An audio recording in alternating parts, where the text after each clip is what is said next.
Hey guys, welcome back. Today I'm going to show you how I harvested and preserved our celery for immediate term and long-term storage this year. Heads up, my celery harvest this year, I'm giving maybe like a C plus. I'll tell you why I think it could have gone a lot better, but I will also tell you the things that went well and why I still think it was well worth growing.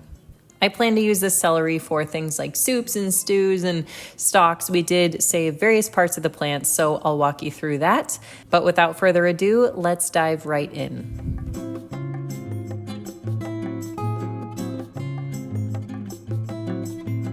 So this is where I grew my celery this year. On the right, I have some beans, and then on the left, I have some cucumbers climbing on this trellis.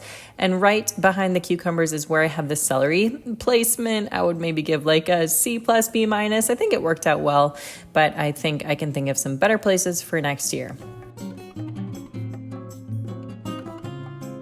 So one thing I noticed about my celery is I had a lot of leafy greens, and like many novice celery growers, I got pretty skinny stalks. Now, this could be due to a number of issues. It could be sunlight issues. It could be water issues. We've been getting a ton of water, or a ton of rain, I should say, but I guess maybe it could have used some more. So next year, I will set up the drip irrigation. That being said, I can still use this stuff. So definitely worth harvesting and preserving still.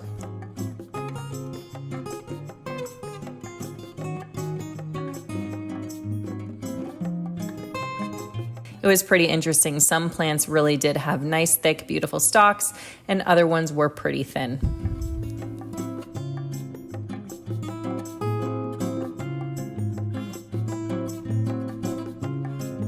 These ones did start to go to seed, so I realized that after I harvested this one, which meant I couldn't use a lot of the plant for what I wanted to use it for, but I did end up leaving a few plants in there so I can save seed for next year. I believe this variety is the Utah Tall variety, and I got the seeds from M.I. Gardner. I definitely recommend rinsing it off with a hose outside before bringing it into your sink. I had to cut off a lot of this dirt so that it didn't totally destroy my drain. But then I just got to work cleaning everything. My first order of business was to kind of isolate the stalks. So I went ahead and just started with the best stalks and started to chop them kind of like how you would find them in a grocery store.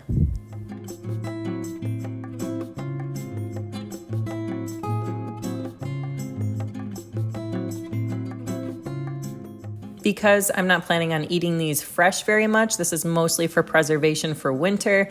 I'm not being super picky about which ones I'm saving.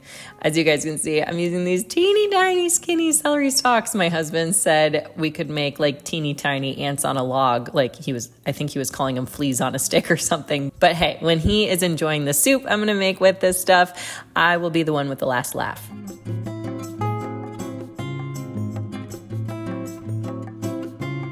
So I was left with a pretty decent amount of, although skinny, plenty of celery for cooking. And as you can see, plenty of beautiful celery greens, which I'm going to use to make broths and stocks and soups. I may also powder some as well.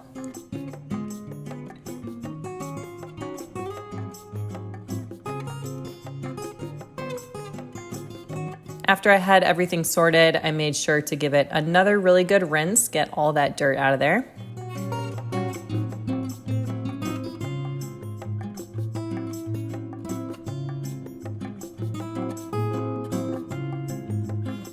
And I got these drying racks actually just from IKEA. I think they were $5 each. And they're really nice because you can just stack as many as you want or need. We've been using them to dry raspberries and just various harvests after they're all wet. It's a lot easier to do this than to place them on towels like we were doing earlier. They dry a lot faster this way.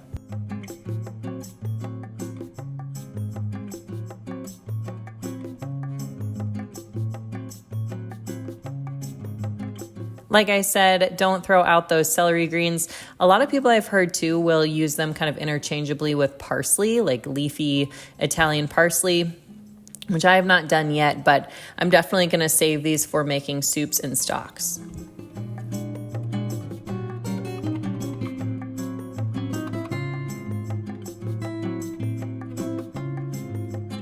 I ended up having way more than I thought I could really possibly use this winter, so I did end up giving the extra greens to the goats, which they very much appreciated. I know people say they like to give their extra kitchen scraps to their chickens, which we do also, but we have found the goats do a much better job of actually eating them than the chickens do.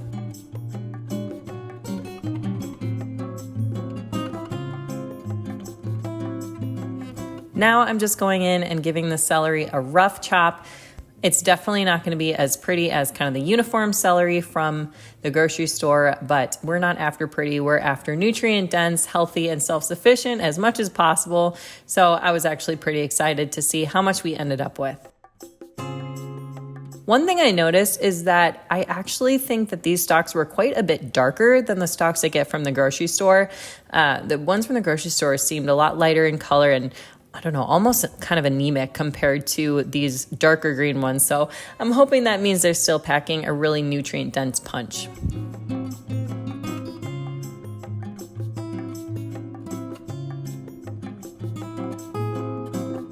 It'll be really nice in winter when I'm making soups and stews that these are already chopped. It'll be less prep work and I can just sort of dump them into the recipe that I'm using instead of having to take the time to clean and chop them.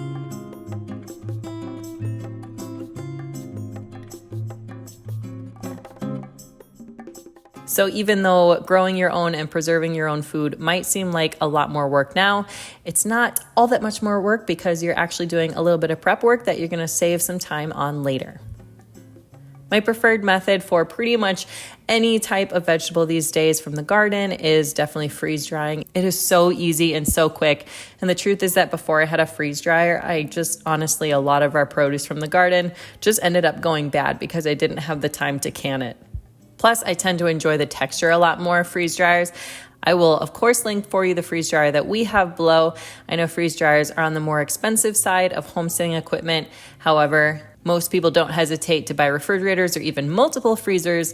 And in my opinion, a freeze dryer just kind of falls into that same category, especially if you're like me and you have trouble preserving everything that you're harvesting.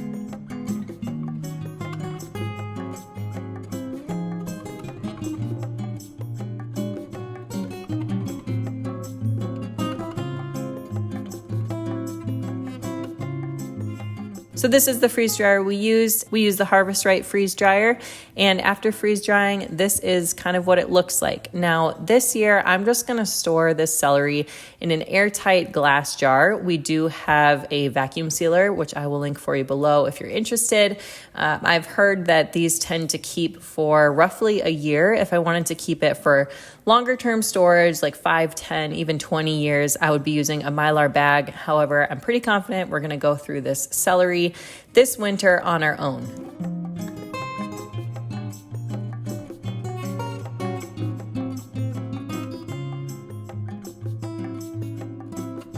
I did have more than fit in 1 half-gallon jar, so for now I just put this celery in a Ziploc bag, but I am definitely going to put it into a glass jar with that vacuum sealer because the Ziploc bags do actually exchange quite a bit of air and oxygen. So in order to keep them perfectly preserved, I'm going to get this in a glass jar as well.